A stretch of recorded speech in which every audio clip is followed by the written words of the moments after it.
इंदौर शहर के दो बड़े स्कूल एनडीपीएस और आईपीएस एकेडमी पर सुबह एक मेल के जरिए बम से उड़ाने की धमकी दी गई। पूरे ही मामले में स्कूल प्रबंधन को इस बात की सूचना लगने के बाद हड़कंप की स्थिति निर्मित हो गई। पूरे मामले की जानकारी पुलिस को दी गई, जिसके बाद आईपीएस एकेडमी के बच्चों के एग्जाम चल रही थी, उसे रद्द करते हुए सभी बच्चों को स्कूल की बिल्डिंग से बाहर कर दिया गया। मौके पर बीडीएस की टीम पहुंच गई और वहां पर छानबीन शुरू की। वहीं दूसरी तरफ एनडीपीएस स्कूल में भी हड़कंप की स्थिति बन गई, जिसके बाद परिजन को इस बात की जानकारी लगी तो वो अपने बच्चों की चिंता करते हुए स्कूल पहुंचे और स्कूल प्रबंधन ने उनके बच्चों को उनके सुपुर्द कर दिया। जब बच्चों से इस बारे में जानकारी ली गई तो बच्चों का कहना है कि उन्हें मॉक ड्रिल का बोलकर स्कूल के बाहर निकाल दिया था।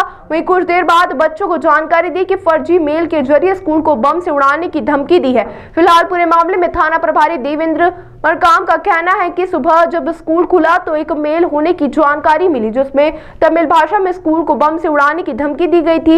इसके बाद पुलिस टीम मौके पर पहुंची और बीडीएस की टीम भी मौके पर पहुंची, जहां अब तक छानबीन जारी है। फिलहाल कोई ऐसी आपत्तिजनक सामग्री यहां से नहीं मिली है। फिलहाल साइबर एक्सपर्ट को भी यहां पर बुलाया गया है और मेल कहां से आया और किसने भेजा है, इस बारे में जानकारी ली जा रही है। फिलहाल स्थिति पूरी तरह से सामान्य है। हमें कुछ नहीं बताया गया था, हम क्लास में थे एंड देन हमें बताया गया कि आपके स्कूल में एक फायर ड्रिल होने वाली है इमरजेंसी सिचुएशन को एस्केप करने के लिए, तो आप ग्राउंड पे असेंबल हो जाओ सब। हम वहाँ गए, हमें 1 घंटे बाद बताया कि आपके स्कूल में एक थ्रेट ईमेल आया है फॉर बॉम्ब के लिए एंड देन फिर छोटे बच्चों को भेज दिया गया है घर और अब हमारे लिए बसेस। अपने पेरेंट्स लोगों को भी फ़ोन करके पेरेंट्स को ईमेल भेज दिया गया है एंड व्हाट्सएप मैसेज। हाँ, आपका नाम? सृष्टि दासवानी। मैसेज नहीं, मुझे किसी का फ़ोन आया था हमारे मिलने जुलने वालों का। क्या फ़ोन? मैंने मेल पढ़ा नहीं था, मैंने देखा नहीं था, बस जैसे ही पता चला हम लोग आ गए। तब तक तो छोटे बच्चे बस में आ भी गए थे स्टॉप पे। किस तरीके का फ़ोन आया था, क्या कहा गया था आपसे? बस यही कि मेल आया है कि ब्लास्ट या कुछ किसी की धमकी वगैरह कुछ दी है और कुछ, बस इतना ही पता है मुझे। आपका नाम?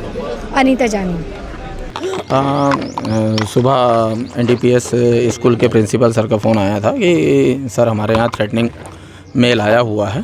सूचना पर हमारे द्वारा तत्काल पुलिस स्टाफ भेजा गया था और जिसके द्वारा कैंपस सर्च किया गया, यहाँ की बसें सर्च की गई और इसमें कोई सस्पेक्टेड चीज़ हमें नहीं मिली थी। साइबर एक्सपर्ट हमारे जोन 1 के जो थे उन्हें बुलवा करके मेल चेक कराया गया। मेल चेक करने पर उनके द्वारा बताया गया कि ये प्राइमरी जो है ये फेक थ्रेटनिंग मेल है और जिसके सोर्स की जानकारी के लिए तत्काल संबंधित कंपनी को मेल कर दिया गया था, जिसमें ये जानकारी ली जा रही है कि इसका आईपी एड्रेस क्या है, सोर्स क्या है आने का, और उसके अंदर में जो भाषा थी वो तमिल भाषा में उसमें लिखा हुआ था कि दिगंबर और आईपीएस स्कूल में बम ब्लास्ट की सूचना है। कुछ आया, कहाँ से आया मेल? ये अभी जानकारी ली जा रही है। मेल कर दिया गया है संबंधित कंपनी को, जिस कंपनी के थ्रू मेल आया था, और एफआईआर कर ली गई है। इसमें अग्रिम विवेचना की जा रही है। कोई वस्तु मिली इस तरह की? नहीं, कोई भी ऐसा सस्पेक्टेड चीज़ नहीं मिली है। बीडीडीएस की टीम ऑलरेडी पूरा कैंपस को सर्च कर रही है। सर मेल कितनी बजे आया था? मेल सुबह आया था, करीब 5:45 बजे के समथिंग में आया था। सर उसके बावजूद भी बच्चे अंदर प्रवेश? नहीं, बच्चे तो एक्चुअल में मेल स्कूल जब ओपन हुआ तो 9:30 बजे ओपन हुआ, तब जानकारी लगी थी और उसके बाद में जो बच्चे 10 बजे के समथिंग में आते हैं तो बच्चों को अंदर क्लासरूम में नहीं भेजा गया था, वो ग्राउंड पर थे और फिर उन्हें मैनेजमेंट के द्वारा अपने घर वापस कर दिया गया था। ताज़ा खबरों के लिए सब्सक्राइब करें JSR टाइम्स और साथ ही नोटिफिकेशन पाने के लिए बेल आइकन को दबाएं।